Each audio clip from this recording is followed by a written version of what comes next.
Glória a Jesus. Glória a Jesus. Podei vos assentar, meus irmãos.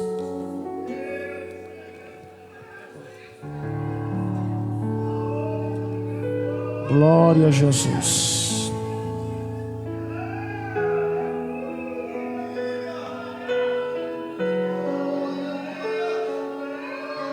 Aleluia.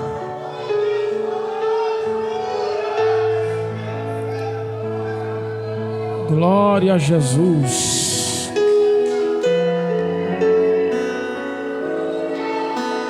Aleluia.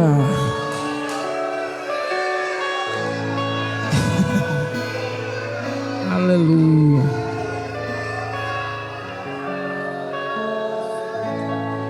Glória a Jesus.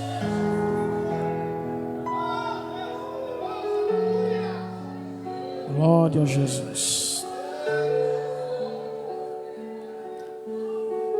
Abra sua Bíblia comigo no Evangelho escrito por Mateus, capítulo de número 26.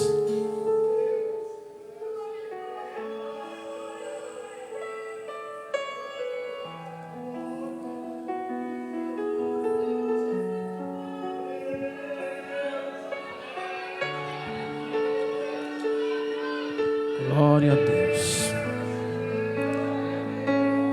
Capítulo 26 e o versículo de número 1 em diante.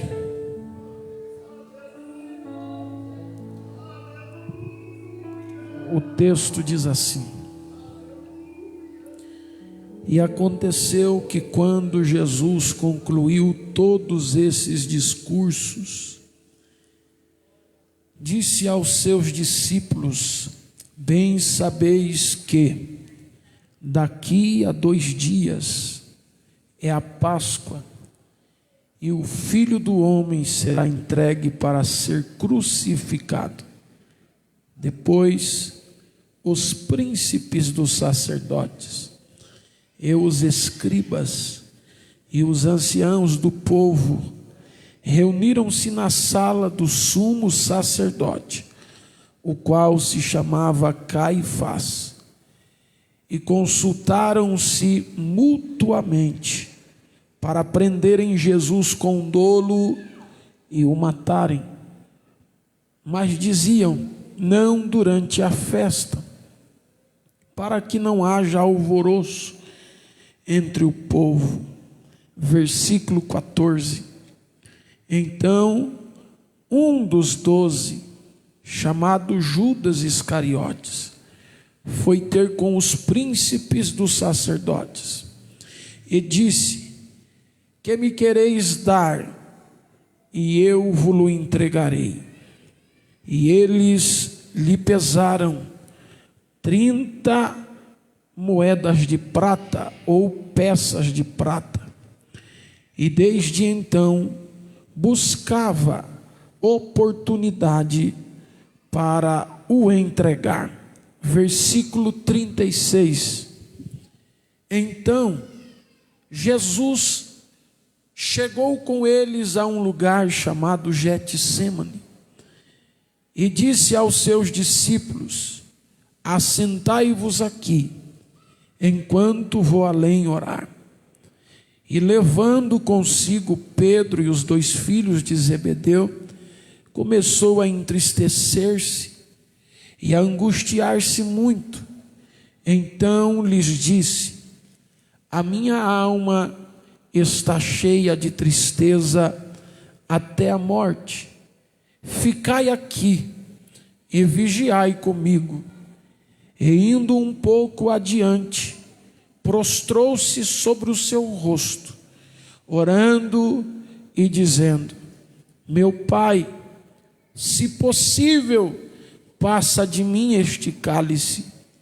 Todavia, não seja como eu quero, mas como tu queres. Versículo de número 47. E estando ele ainda a falar, eis que chegou Judas, um dos 12, e com ele grande multidão, com espadas e porretes, vinda da parte dos príncipes dos sacerdotes e dos anciãos do povo. E o traidor tinha-lhes dado um sinal, dizendo: o que eu beijar é esse, prendei-o.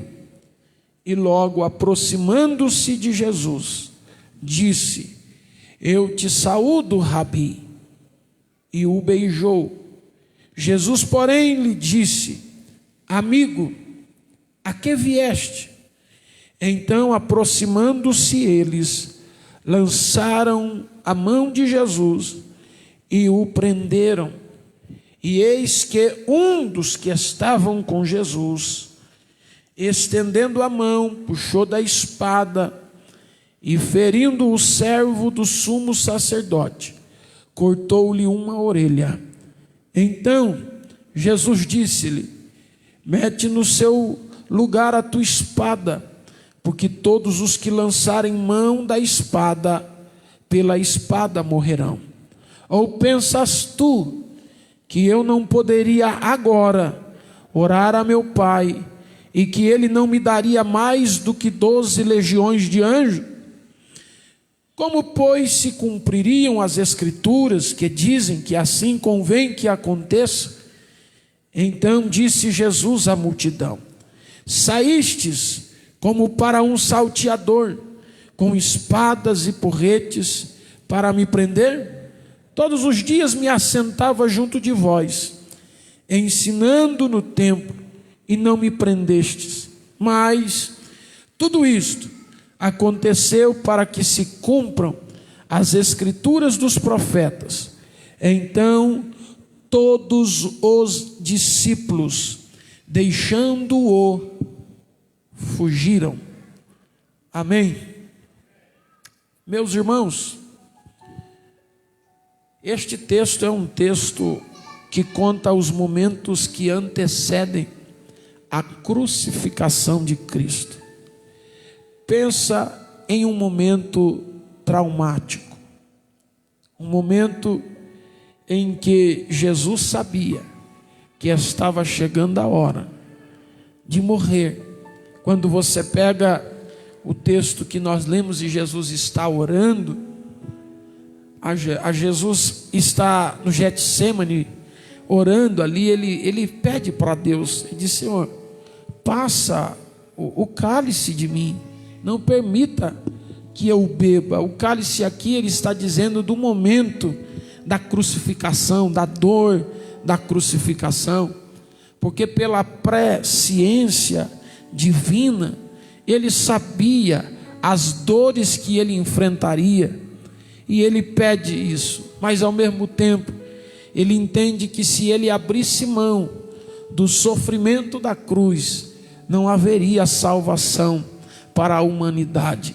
Foi o que nós lemos aquele dia na primeira carta de Pedro 3, quando disse que teria que ser um justo que morresse pelos injustos. E aqui, quando nós chegamos neste momento, você vai ver que a terça-feira de Jesus, ela é registrada em Mateus 25.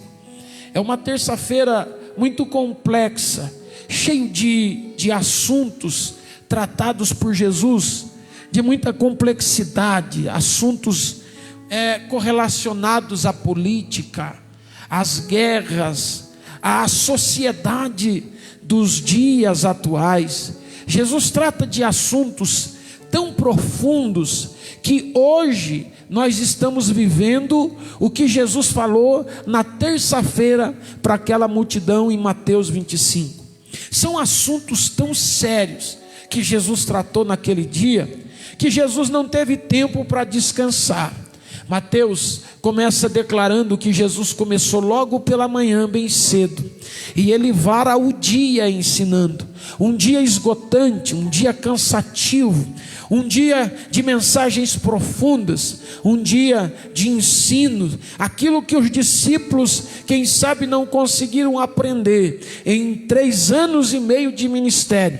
Jesus agora, em uma aula intensiva, de mais de 12 horas, e de forma ininterrupta, ele não para. Jesus começa e vai avançando o dia, e vai se estendendo à tarde, chega à noite. A Bíblia vai dizer que Jesus, quando é de madrugada, ele dorme algumas horas, quase que 2 ou 3 horas apenas. E a Bíblia vai declarar que após Jesus apenas dormir alguns instantes, ele come uma refeição, volta para Jerusalém, para o templo, e ali ele começa novamente a tratar de diversos assuntos. Enquanto Jesus está encerrando um dia causticante, um dia de extensos sermões e da teologia mais pesada daquela época, a teologia mais profunda, que deixavam ainda mais os sacerdotes, os escribas, os fariseus, os saduceus ainda mais irados por causa da profundidade com que ele falava, e as multidões queriam cada vez mais ouvi-lo. Quando chega na quarta-feira, diz a Bíblia que ele está próximo dos seus discípulos. Há nele um sentimento de carência, há nele um sentimento de necessidade de se relacionar com quem ele amava, com quem ele gostava. Você vai ver no Evangelho de João que naqueles mesmos momentos ele olha para os seus discípulos e diz: eu não vou mais chamar vocês de servo, mas a partir de agora, nesse momento, nessa reta final, eu quero chamar vocês de amigo. Jesus estava carente de amigos, tanto que ele eleva o nível do seu discipulado, e ele diz para os seus alunos ou para os seus discípulos: vocês não serão mais discípulos, vocês não serão mais os meus alunos, vocês serão agora os meus amigos. E Jesus agora então, na quarta-feira, convida estes amigos a estarem com ele em um momento muito especial. Jesus não convidou a sua mãe, Jesus não convidou os seus amigos mais próximos da família, não convidou ali os primos, não. A Bíblia vai dizer que Jesus convida apenas os discípulos, e naquela hora Jesus usa uma expressão muito forte e impactante, porque ele diz assim: eu desejei comer convosco, ou independente da tradução diz: eu desejei muito comer convosco esta Páscoa, não só pelo fato da reunião simbólica hebraica ou judaica, não só pela forma em que eles estariam executando aquela cerimônia e rememorar a saída de Israel do Egito, a noite do anjo da morte, a Páscoa instituída em si, mas o sentimento de Jesus é porque ele mesmo vai dizer, logo no começo do capítulo de número 26, ele vai declarar aos seus discípulos, depois de encerrar o maior sermão da sua história, ele diz aos discípulos: vocês sabem que daqui 2 dias eu vou ser entregue, daqui 2 dias eu vou ser crucificado, daqui 2 dias eu vou entrar em um cenário caótico, um cenário de terror, um cenário dos piores que um ser humano poderia enfrentar, era a morte de cruz. Mas ele disse: está chegando a hora, daqui 2 dias eu vou passar por isso. E por isso, quando ele está à mesa na Páscoa e cercando a mesa com os seus discípulos, ele primeiro coloca na mente deles: quem vai sentar com vocês hoje não será o mestre e o aluno. Tanto que ele quer tirar essa impressão da mente dos seus discípulos, que primeiro ele ministra um sermão em particular dizendo: vocês não são mais servos, mas vocês são amigos. E depois, para descaracterizar servo e senhor, discipulado ou discipulador e discipulado, para ele tirar da mente deles questão de mestre e aluno, ele vai e pega uma toalha, se ajoelha e ele diz: vem. Aí Pedro diz: não, Senhor, era eu que tinha que ser o servo e te servir. Ele diz: você não está entendendo nada. Eu preguei um sermão para vocês agora há pouco. Eu preciso mostrar para vocês que na mesa da comunhão não haverá tamanho, não haverá patente. Na mesa da comunhão hoje eu me assentarei como amigo do lado dos meus amigos. Hoje eu quero me assentar à mesa não para ser o Cristo, eu não quero me assentar à mesa não para ser o professor, eu não vou me assentar à mesa para ministrar uma aula, eu vou me assentar à mesa para poder ter comunhão com os meus amigos. E por isso ele se assenta à mesa, olha para todos que estão ali e ele diz: desejei muito comer convosco esta Páscoa. Ele diz: vocês não sabem como estava o meu coração ansioso para me assentar à mesa e poder saber que estou entre amigos. E Jesus, naquele momento, ministra um sermão, mas a palavra que ele dá aos seus discípulos, que agora ele os chama de amigos, e perceba que dali para frente, Jesus, desse momento para frente, até depois que ele vai ser crucificado, que ele morre, que ele ressuscita, ele não trata mais os discípulos como discípulos. Pode ver, ele não chama mais. Quando ele está sendo traído por Judas, ele não diz: ô meu aluno, ele diz: oi, ô amigo. Quando ele vai atrás de Pedro, ele não vai atrás dos seus discípulos, ele vai atrás do seu, e ele diz: tu me amas. Ele não diz: você quer continuar aprendendo comigo? Você quer ser o meu aluno, quer continuar sendo o meu aluno? Ele diz: não, você quer continuar sendo o meu amigo? Tu me amas? Porque Jesus entende que um relacionamento do reino de Deus não se dá apenas entre líder e liderados, não se dá apenas entre alunos e professor, mas que um relacionamento do reino se dá entre amigos. O dia em que acabar a amizade, encerra-se os outros relacionamentos, porque todos os demais relacionamentos, eles são firmados, em primeiro lugar, através da amizade. Eu só aprendo com quem eu quero aprender, eu só estou com quem eu quero estar. Tudo o depois, ele vai acontecer de acordo com a amizade. E Jesus ali diz aos seus discípulos: olha, chegou a hora, o Filho do Homem vai ser entregue, ele vai ser morto, crucificado. E aí você vai perceber, e aqui eu entro no texto, eu escrevi um livro aqui, dá até para depois fazer um livro de muitas páginas, mas aqui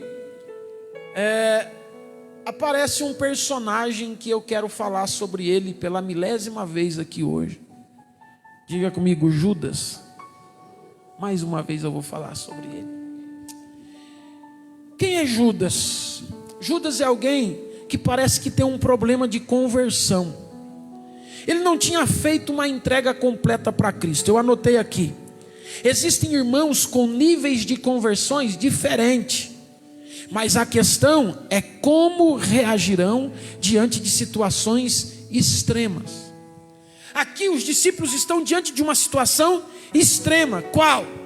Eu vou ser entregue para ser crucificado. Diz: mas o Senhor não é o que disse para nós que era o Messias, que é o rei, que veio implantar o reino? Diz: sim, mas eu vou ser entregue. Mas então quer dizer, a minha mãe até pediu para o Senhor para colocar eu sentado de um lado e o meu irmão sentado do outro. Ele diz: mas vou ser entregue, eu vou ser crucificado. Mas 3 anos e meio nós deixamos tudo, as redes, deixamos todas as nossas funções, deixamos os nossos empregos, o nosso trabalho, 3 anos e meio dormindo cada dia num lugar, cada dia de um jeito, alimentando-se daquilo que o povo nos dá, e nós com a esperança de que o Senhor, ele diz: sim, mas é necessário. E ele ainda prega um sermão apenas para os discípulos. Ele dizia é o seguinte: vai chegar esses dias em que se vocês estiverem nos montes, nem desce. Quando chegar essa hora, quem estiver no monte fica lá. E vocês têm que torcer para que não aconteça no inverno. Porque se acontecer no inverno, vai ser mais complicado ainda. Jesus taca um terror neles. E diz: vocês vão viver momentos complicados. Só que tem discípulo que consegue suportar situações extremas, situações complicadas. Mas existem discípulos que se comportam como Judas se comportou, como os demais se comportaram, em situações extremas que nos coloca contra a parede, quando ao invés da ascensão, o que tem para nós é um precipício. Quando ao invés de crescer, o que tem é a humilhação. Quando ao invés de um trono, o que tem é a cruz. Eles mudam as suas convicções, a sua fé. E aí você vai perceber que nós descobrimos dois grupos de pessoas que seguiam a Jesus, mas que diante de uma situação extrema como essa, tiveram comportamentos diferentes. Você vai ver um Judas, que como eu já disse aqui, ele é alguém que quando ouve Jesus, na quarta de manhã, dizendo que ele aceitaria passar pela cruz, na quarta noite ele faz uma visita que lhe custaria a sua vida e que custaria a vida de Jesus. Existem visitas que nós fazemos que podem custar a nossa vida, que podem custar a nossa família, que podem custar o nosso ministério, que podem custar o nosso futuro. Existem lugares que se nós formos, pode custar o nosso futuro. Mas Judas foi. Judas se levantou e foi visitar os sacerdotes. Por quê? Olha, eu não vou conseguir repetir porque não consegui guardar na minha mente, mas olha o que está aqui e eu escrevi aqui. Diz assim: os sacerdotes queriam matar Jesus. Sim. Por quê? Porque eles estavam com raiva de Jesus. Eles tinham ódio de Jesus. Por quê, pastor? Porque Jesus chegou e tinha uma farofa de podridão, uma farofa de pecado, uma farofa de erro, uma farofa de engano. Jesus chegou com o ventilador e fez assim, ó. Todo dia eles acordavam e dormiam pensando: como mataremos ele? Como mataremos ele? Aí sabe o que eles fazem? Eles precisam de um espião, alguém podre o bastante para entregar um amigo. Segundo, eles precisam de alguém falso bastante para fingir até que chega o momento. Terceiro, eles precisam de alguém maldoso bastante para que não tivesse dó e não voltasse atrás. Quarto, eles precisavam de alguém fraco o bastante para ceder aos argumentos de Satanás. Quinto, eles precisavam de alguém que mesmo rodeado pelo povo como Jesus estava, tivesse contato o mais forte possível para poder se parecer como amigo. E sabe em quem eles encontraram todas essas características? Em quem? Em Judas. Judas tinha tudo isso. E aí, a Bíblia vai dizer que Judas vai lá e negocia. Entenda, não foi o sumo sacerdote que foi atrás de Judas. Capítulo 26 de Mateus diz que Judas foi até eles e disse para eles: quanto vocês querem me dar para eu entregá-lo? Quanto? Aí o sacerdote diz: põe preço você. Ele diz: então 30 moedas de prata. Irmão, Êxodo 21, sabe qual era o valor de 30 moedas? Sabe ou não? Sabe para que servia 30 moedas ou não? Está lá capítulo 21 de Êxodo. Era quando um boi chifrava um escravo, aí ia lá, chifrava o escravo, se matasse o escravo, aí chegava a dar 30 moedas para a família do escravo, dizer assim, aqui, para não falar que nós não... Uma indenização do escravo. Sabe o que era isso? Nada. Mas ele vendeu Jesus por nada. Sim, por nada. Por quê? Porque existem duas palavras que são muito parecidas, mas quando nós estamos diante de situações extremas na nossa vida, emocional, espiritual, conjugal, familiar, profissional, financeira, quando nós estamos sob pressão, duas palavras vão fazer diferença na nossa vida. Quais são? Primeiro, convicção. Segundo, conversão. Judas, ele era convicto. Sim, claro que ele era convicto. Por quê? Porque ninguém abandonaria tudo para seguir Jesus se não cresce em Jesus. Então, ele cria em Jesus, ele acreditava em Jesus. Ninguém vai deixar tudo para trás para seguir alguém se não acredita nele. Ninguém vai ficar do lado de uma pessoa 3 anos e meio, seguindo ele aonde ele vai, se não o amasse. Judas amava, Judas acreditava em Jesus, mas então por que ele traiu Jesus? Porque diante da situação em que ele está, ele tem essas duas palavras para decidir o que ele vai ser. Se ele será um discípulo convicto ou se ele será um discípulo convertido. Porque convicção, ela não se dá por um ato espiritual. Convicção é algo que acontece diante de pesquisas, estudos e alguém te orienta. Qual é a minha convicção? É baseado naquilo que alguém me ensinou. Isso é convicção. Eu estou convicto daquilo que alguém me orienta. Judas foi discipulado, Judas foi orientado, Judas foi ensinado, e por isso ele tinha convicção. E a conversão? A conversão é algo que só o céu pode fazer. Porque o que é conversão? É mudança de caráter. E ninguém muda o seu caráter se não for um presente, uma dádiva do próprio Deus.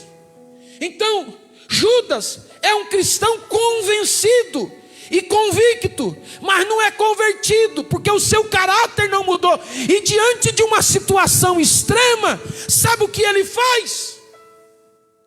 Toda a convicção desaparece e o seu caráter defeituoso avoluma-se. E agora ele começa a fazer aquilo que causa dor em Jesus.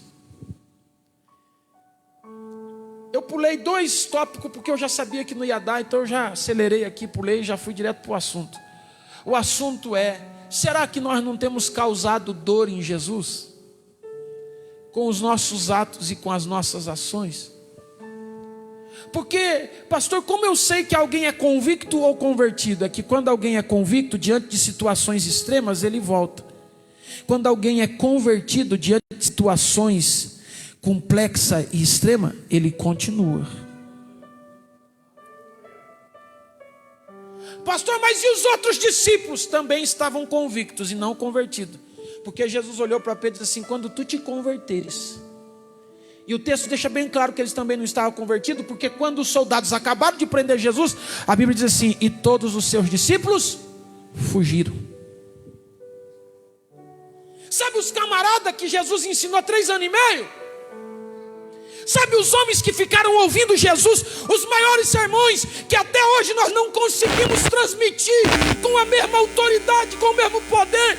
Ninguém consegue, por mais profundo que sejamos, por mais cheios do Espírito Santo que sejamos, nós nunca vamos conseguir de fato passar aquilo que Jesus, olhando nos olhos de cada um dos seus discípulos, passou a eles. Eles não receberam de mim, eles não receberam de um homem comum, era o próprio Deus encarnado ministrando a eles. Mas no dia de uma situação extrema, no dia de um conflito, eles fugiram e deixaram Jesus.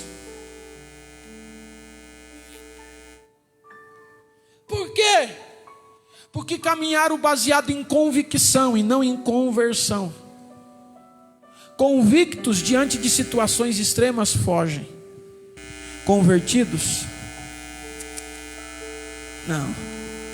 O Pedro convicto fugiu, mas o Pedro convertido, os mesmos que perseguiram Pedro, os mesmos que perseguiram o Pedro convicto e fez Pedro fugir, são os mesmos que estão perseguindo o Pedro convertido, mas ele não foge.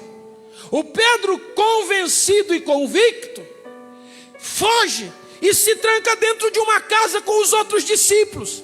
Mas o crente, ou o Pedro crente, o Pedro convertido, ele vai na frente do sinédrio. O Pedro convicto foge do sinédrio, ou do jardim do sinédrio, ele foge para uma casa. Mas o Pedro cheio do Espírito Santo e convertido, sai de uma casa ou de um cenáculo e vai para a frente do sinédrio. O Pedro convicto foge do sinédrio, mas o Pedro convertido chega diante do sinédrio e diz: eu não posso me calar diante daquilo que eu vi e ouvi, daquilo que eu vi e ouvi. Por quê? Porque uma diferença entre convicção e conversão. O convicto diante de situações foge, desacelera, para, desanima, deixa para lá, escapa e abandona Jesus no momento em que outros estão lhe causando dor.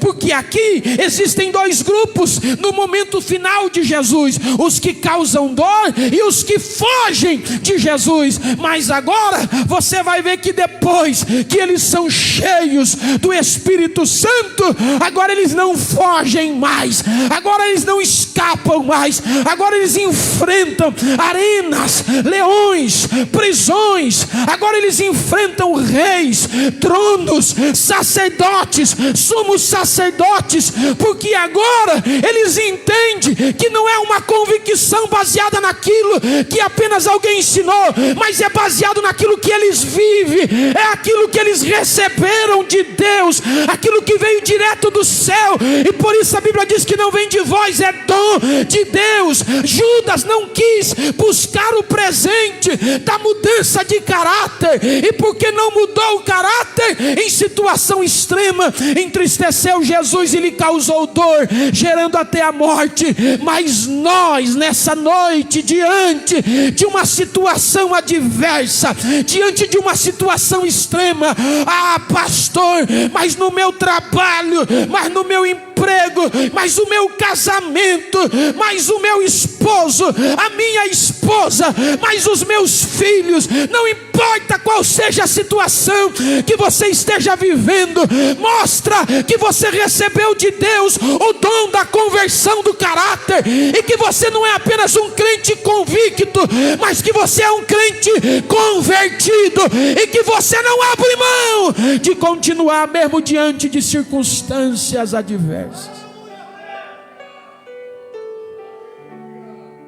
Mas eu estou sob pressão. Convertido ou convicto? Vou pular mais uma parte, falar só mais um pedaço aqui, porque senão fica muito demorado. Porque tudo que o diabo busca em nós são ocasiões. É uma ocasião. O diabo ficou olhando e vendo quem estava mais fraco.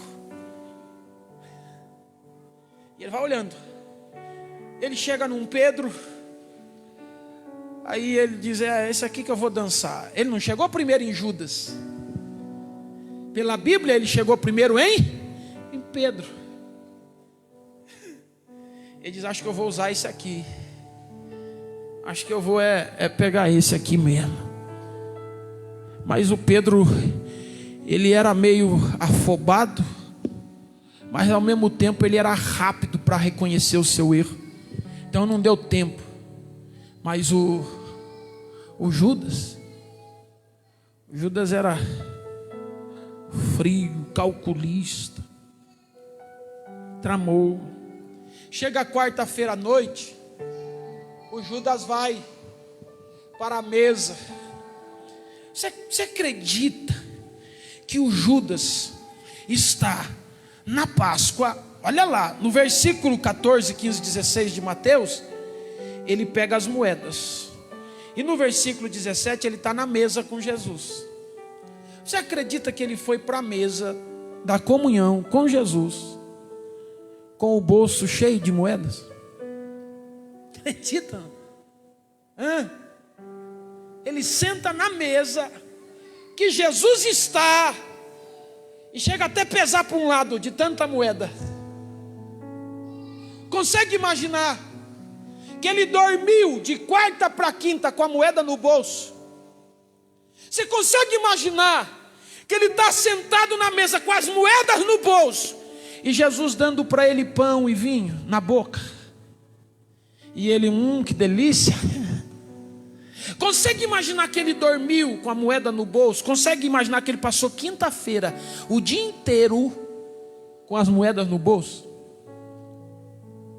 Consegue imaginar que quando é quinta-noite ele vai para o Getsemane, ou dependendo da colocação do assento Getsemane, você acredita que ele chega lá com as moedas no bolso?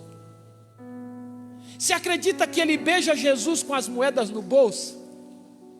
Acredita ou não? Ele fez isso. Ele fez isso. Agora, imagine a dor de Jesus. Porque Jesus, quando recebe o beijo dele, diz assim: amigo, com um beijo você trai.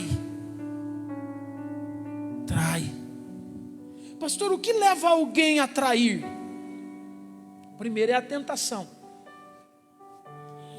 A tentação, ela tem o poder de embaralhar as nossas prioridades. Ela faz uma confusão na mente da gente, a tentação. Por quê? Porque ela embaralha as nossas prioridades. Até então a prioridade de Judas era quem? Jesus. Mas na hora que surgiu a tentação, ele ficou: e agora? E o bolso balançando, e ele pensando: e agora? E agora? E o pior não é isso, que a Bíblia diz no capítulo de número 26 de Mateus, que ele está no jantar em Betânia, e que ele estava ali, e ele era quem cuidava do quê? Da bolsa do tesouro de Jesus. Isso é o pior. É porque enquanto ele andava com o lado direito, com o dinheiro do ministério de Jesus, do outro lado, ele andava com o dinheiro da traição. E ele ficou quarta, quinta cedo, quinta tarde, e ele agora, ministério ou 30 moedas de prata? Ministério ou 30 moedas de prata? Ministério ou 30 moedas de prata? Aí misturou a mente dele, ele ficou confuso: e agora, e agora, e agora, e agora? E até aquele momento: pastor, mas e aí? Ele ficou na tentação. As moedas estavam aqui, o tesouro de Cristo estava aqui, ele se assenta à mesa, mas não tinha nada certo ainda. Mas na hora que Satanás viu que ele estava tentado, o diabo vai se aproveitar da tentação para poder entrar no coração de Judas. E aí Jesus olha e diz para ele: Satanás encheu teu coração. E Jesus diz para ele assim: então agora que você não é mais você, porque você só era alguém que estava sendo tentado, mas agora Satanás já tomou conta de você. Vai e faz depressa o que você tem para fazer. Aqui você vai ver que muitos cristãos têm trocado as prioridades. Até aqui nesse momento, a prioridade é Cristo. Sim ou não? Vamos lá. Se eu perguntar para Eliel: Eliel, Jesus ou o mundo? O que você vai responder, Eliel? Quem? Jesus. Fala, miserável. Jesus. Jesus. Paulinho, se eu te perguntar: Jesus ou o mundo? Jesus. Pronto. agora vem uma luta, em que eles comprometem os seus filhos, a sua esposa, todos te abandonam, todos viram as costas para você, e você olha e vê aquela situação, e alguém diz: tem uma chance de você não precisar passar por isso. Por que que ao invés de você ficar sofrendo no ministério, porque ao invés de você ficar mantendo o bom tesouro de Cristo no teu coração, você não pega essas 30 moedas e vai lucrar a tua vida? Você só perdeu até hoje em servir a Jesus 3 anos e meio desperdiçado, 3 anos e meio parado, a tua economia, as tuas despesas, a tua família, o teu comércio, o teu negócio. Você deixou tudo para seguir alguém que agora está dizendo que vai morrer e não vai deixar nada para você. Faça alguma coisa, lucra pelo menos um pouco. E aí, sabe o que muitos fazem? Sabe ou não?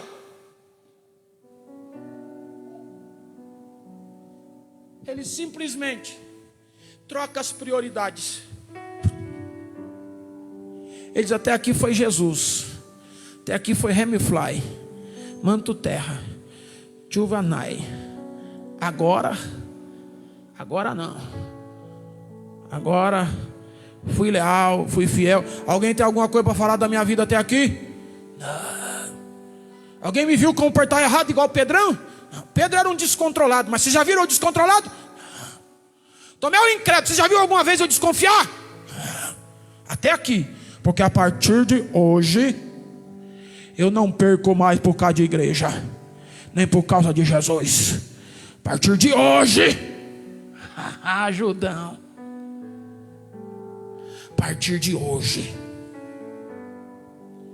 minha prioridade é outra. Aí liga a chave. E aí Jesus vai brigar com você? Não. Jesus vai chegar e vai dizer assim: vou acabar com a tua raça miserável, dei tudo para você, agora você virou as costas para mim, vai morrer. Olha o que Jesus faz. Amigo, porque mesmo que você não me considera, eu te considero amigo. Com um beijo, você trai o seu mestre.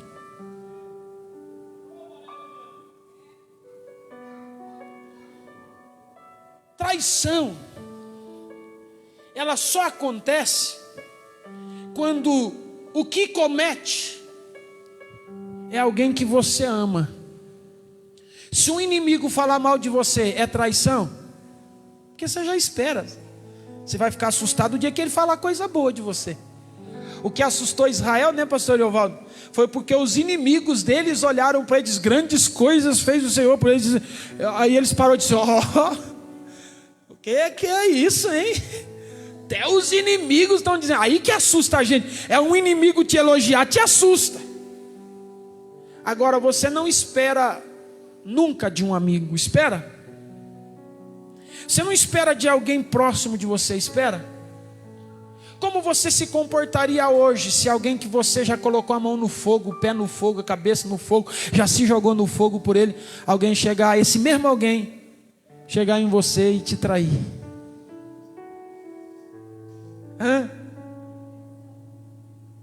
Qual é a palavra? Frustração, decepção. Só que você pensa isso só na vertical, você nunca pensa isso na horizontal. Você só pensa nisso baseado no relacionamento humano, mas nunca pensa nisso no relacionamento com... Você acha que isso não machuca a Deus também quando você inverte os valores? Quando diante de situações extremas, você inverte as prioridades, e você o nega e você o trai. Por causa do que, pastor? Olha o que Paulo vai dizer a Timóteo. Nos últimos tempos haverão pessoas mais amigas dos prazeres do que amigas de Deus.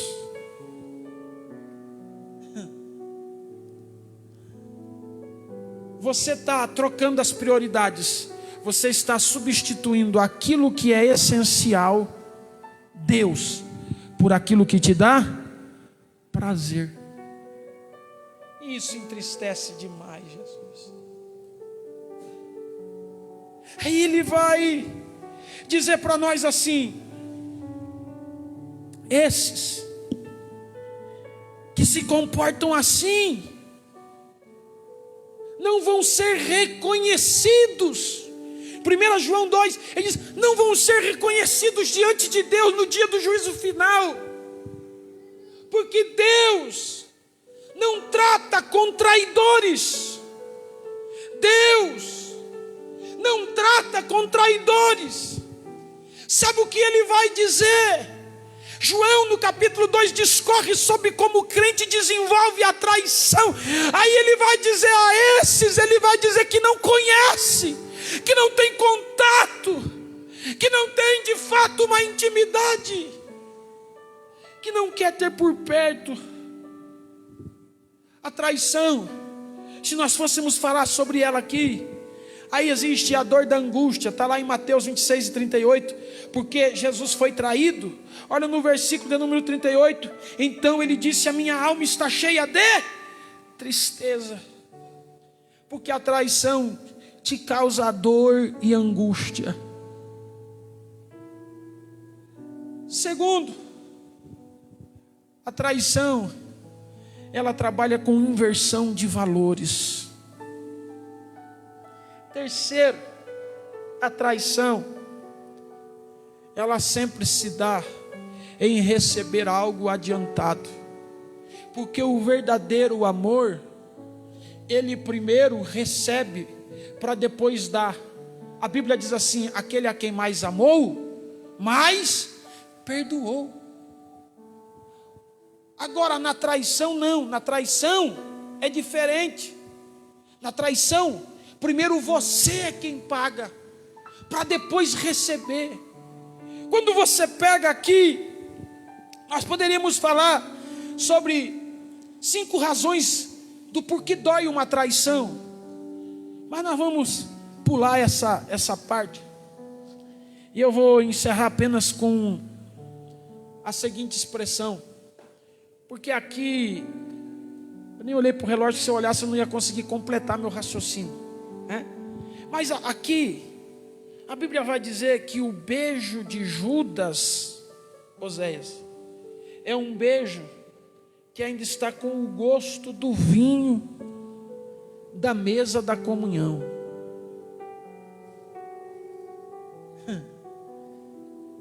E aí Jesus fica olhando para ele, dizendo: rapaz, que dor que você está me causando.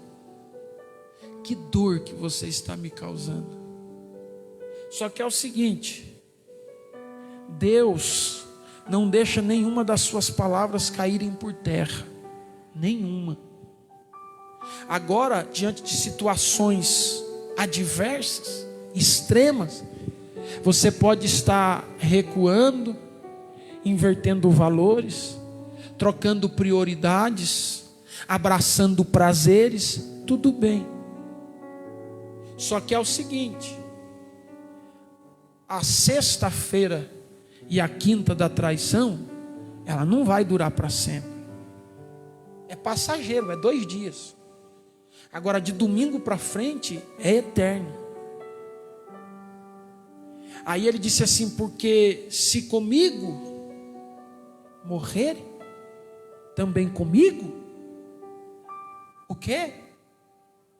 E viverão. Para! Judas viveu para sempre?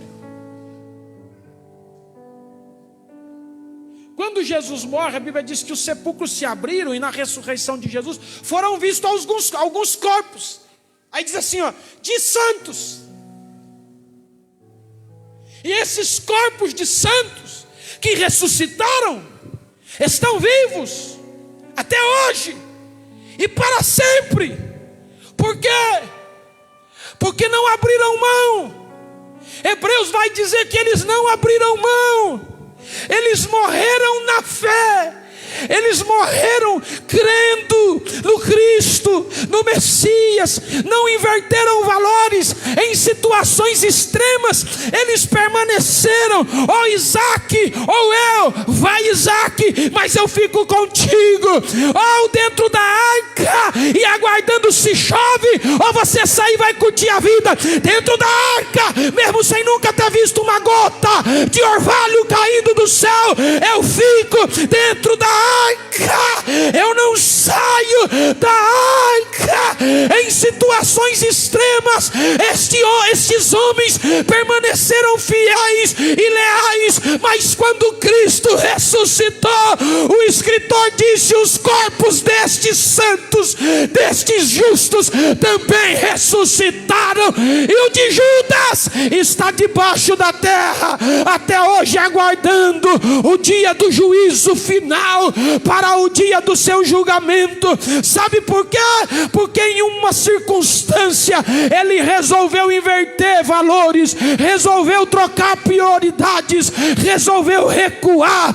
Mas Deus nesta noite te trouxe aqui para te fazer uma pergunta: você é discípulo? Você é desertor? Você é traidor? Quem você é diante de situações extremas? Ou se você é de fato um convertido e não um crente apenas convicto, não importa o que está acontecendo ou o que porventura virá acontecer, tome a sua cruz, siga Jesus dia após dia, até trocar sua cruz por um galardão.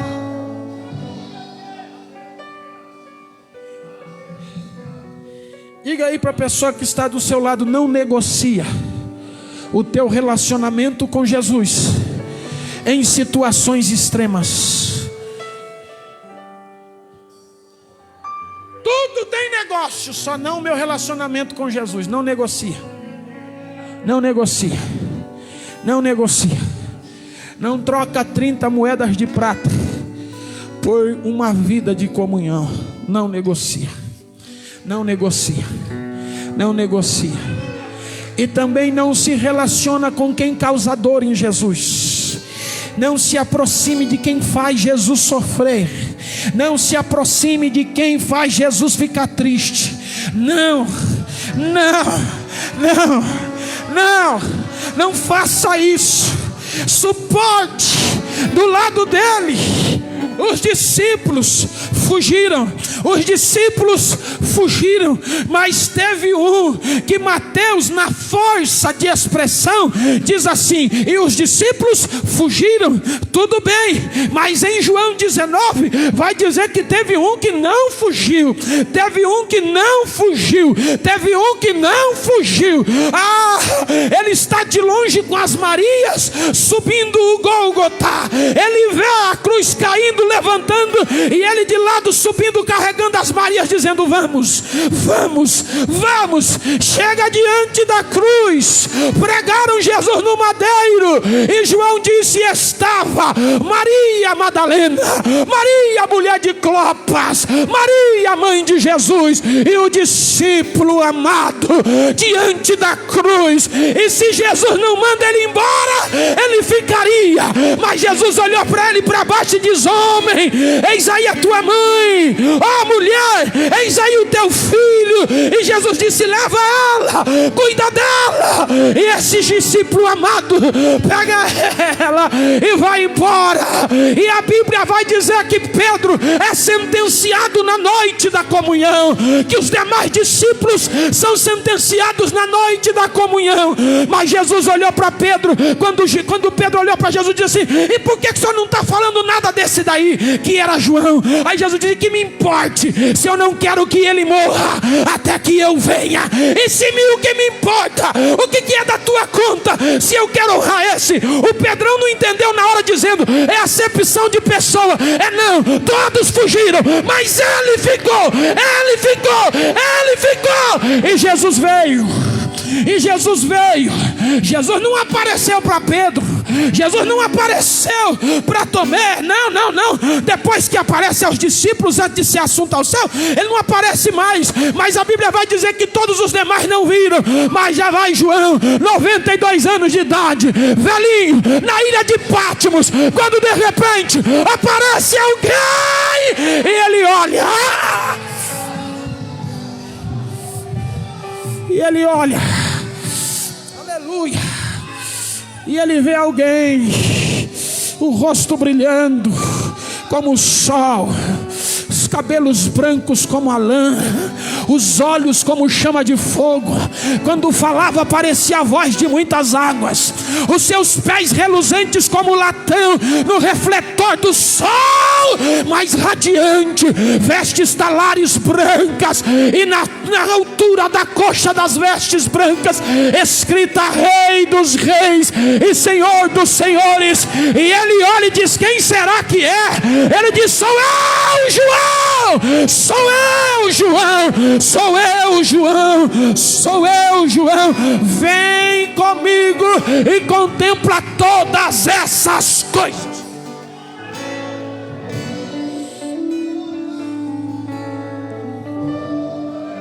Ser fiel até o fim, e te darei a coroa da vida eterna. Não negocia o teu relacionamento com Deus. Não inverte valores. Não troque prioridades. Não cause dor em Jesus. Amém. Amém. Vai até o fim, não tem mais amém. Aleluia. Aleluia. Nós não podemos criar um monte de almofadinha espiritual, que qualquer coisa dói. Não. Nós temos que ser como o ouro, como diz o apóstolo Pedro, colocado sobre a alta pressão do calor, para ver se é ouro ou não é ouro mesmo, para ver se tem valor ou se não tem valor mesmo. E pastor, mas só Deus sabe o que eu estou passando. Esse é o momento de você mostrar se você serve ou se você não serve, porque outra vez vereis a diferença entre o que serve e o que não serve, entre o que de fato se converteu ou é apenas um convicto crente. Mas nós vamos até o fim. Amém. Se coloque de pé.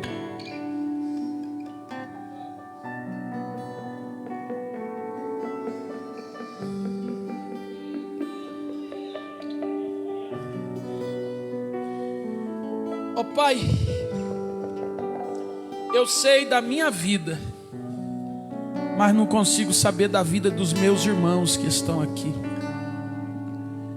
Mas eu tenho convicção da palavra que o Senhor me deu,